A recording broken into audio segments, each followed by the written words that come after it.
The president defended his decision to head the Department of Agriculture due to the pressing issues surrounding it then, as well as to ensure it performs its vital function in the government's push for economic recovery. Likewise, the chief executive stressed now is not the time to step away from being DA chief, as much still needs to be done. Mark Vitalco has the full report. President Ferdinand R. Marcos said he will continue to lead the Department of Agriculture and will only step down from his post when structural changes to the department have been made. He said it will take a president to reorganize and solve deeply embedded issues in the Agriculture Department. I think when we are able to say that the DA's functions are properly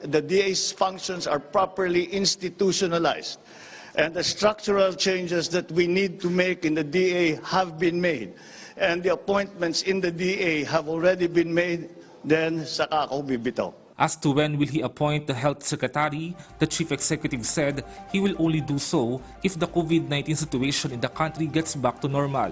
Naghahanap kami ng paraan para nga manormalize na natin. At hindi na natin kailangan sabihin na ang Pilipinas state of calamity pa rin.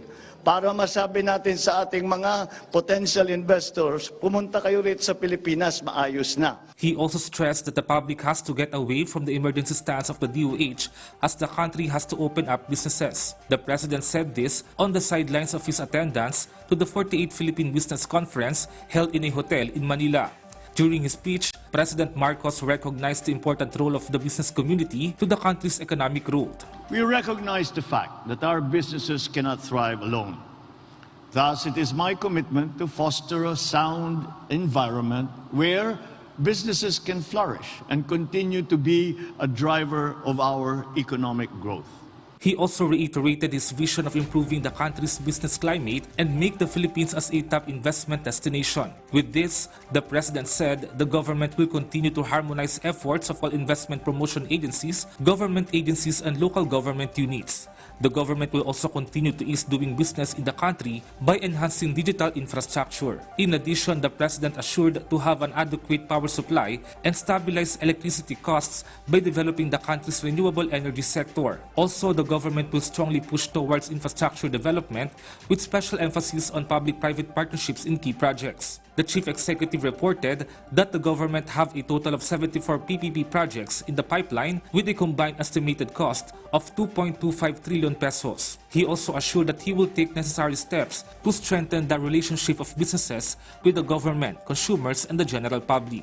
Because despite extensive disruptions that we had to endure in the past 2 years, it has always been the entrepreneurs and the business sector who have steadfastly steered our direction towards economic success. You are the nation's agents of creativity, innovation, and progress.